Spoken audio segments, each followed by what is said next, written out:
Majora's Mask will always stand out to Zelda fans for its darker themes and extensive use of masks, and this applies to the game's boss fights as well. Although Majora's Mask only had 4 dungeons plus the moon, it did have some memorable boss fights. We decided that since the stages of the final boss fight were each very different with unique strategies, we would split it into 3 separate bosses. We are 2 guys playing Zelda, and this is our Majora's Mask boss ranking.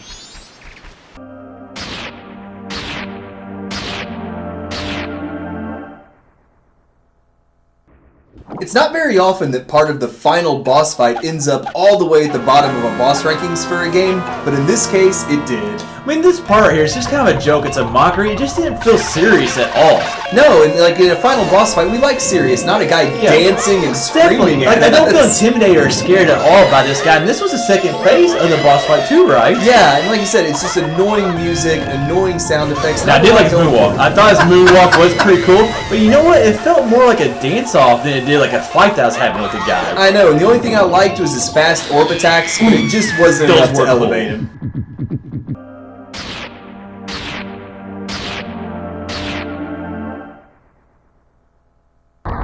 My God, this thing is ugly, man. Oh, God. This thing is ugly. If I caught it, I'd throw it back. Oh, yes, definitely. Now, this kind of reminds me a lot of the anglerfish Link's Awakening, but it was not near as easy as that boss fight. No, it was actually really tough, and I think a big part of that is swimming around as Zora just isn't that easy in this game. Oh, agreed. I just hate how you didn't get to use the dungeon item, the ice heralds, that we got in earlier.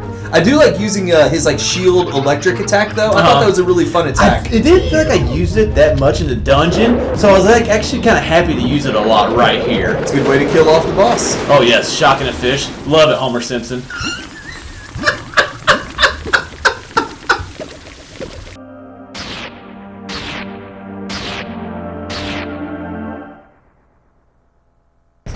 I think this is a perfect example of a dungeon boss fitting the dungeon like a glove. Go along with his name, he actually looks like a warrior, and just this guy is huge right here. He is, and I will say that I think that contributed to him being such a tough opening boss fight. He was probably the hardest first boss that I've encountered in any Zelda game, in my opinion. And also going along with the fitting the dungeon, I liked his dances and his chants that he does. That was actually my favorite part of this boss fight, and there was just a lot of obstacles in this boss fight too. You see the things he's summoning right there, and we got these like crazy butterflies right there. And he had a lot of attacks to throw at you, and it made for a tough opening boss fight.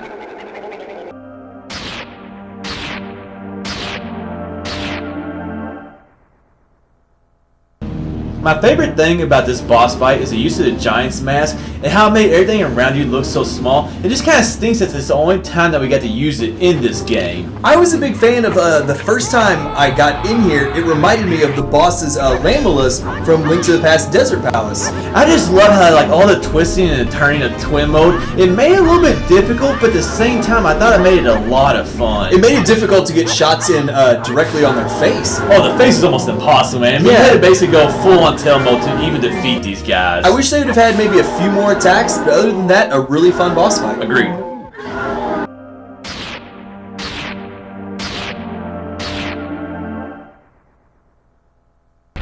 This felt exactly like the first stage of a final boss should feel like. You're fighting the namesake of the game, Majora's Mask. And I love how they didn't put a body on him. It's just his mask and that's all you fight. It just goes along, like he said, great with the name of the game. I will say, he was really tough to get the first couple of hits on, either with your spin attack or with your bow.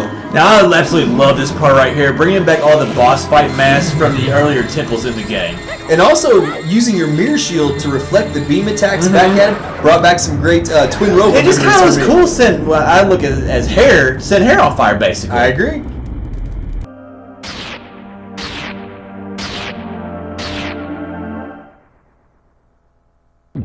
The color, the design, that intimidating, scary look right there. Oh, yeah. That is how I want this game to end. It's like they took the second phase of this fight, which was a letdown, pumped it with steroids, and we got this guy. And just they brought back like a really good, intimidating theme, and those whips, man, those whips look scary, and they kicked my butt. Oh, that's the worst. You see him coming, you know he's gonna hit you with him because he doesn't have anything else right now, and he still gets you. They're really so hard to block. I mean, I think the only defense you really have is just to put your sword in front of you, isn't it? It is, but then I love when he uses the whips to sling these top. It's just a really cool concept. I just love how that whole thing looked right there. Great final boss fight.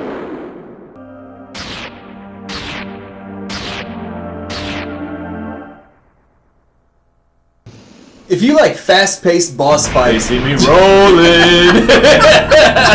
it's so true. Chasing after this guy in Goron form is such a fun part of Oh, this it game. definitely. I mean, like I said, rolling is very fast-paced and ramping. I mean, where have we got the ramp in a Zelda game other than this temple and then this boss fight? Plus, I like the variety of attacks that he throws at you. You got the lightning, you got the stuff falling There's from so the many ceiling. of them, definitely. And is there a better feeling than when you land the perfect hit on him? Oh, right here, like you kind of roll till 5 times. Oh, yeah. I also like how he gets like more electric as you get closer to defeating him. I mean, you add all that up and it made for a really fun boss. number one. Number one in our ranking. The surprising thing was actually how close our individual rankings were. They really were, especially with 7 different bosses to choose from. The only difference we had was Majora's Mask and Twinmold flip-flopped. So obviously it made it a very easy ranking, but it's a ranking that we're very proud of. This has been the Two Guys Playing Zelda Majora's Mask Boss Ranking. Be sure to subscribe to our channel by clicking the red subscribe button. It will send you to our YouTube page where you will see that we post Zelda videos weekly. And give us a follow on Twitter where we talk about Zelda-related subjects every single day. If you're an optimistic person, click the video on the left to be sent to Hick's Top 10 Zelda Dungeons. If you're a pessimistic person, click the video on the right to be sent to our Top 8 Worst Zelda Dungeons. Or click at the bottom to be sent to a playlist with all our ranking videos.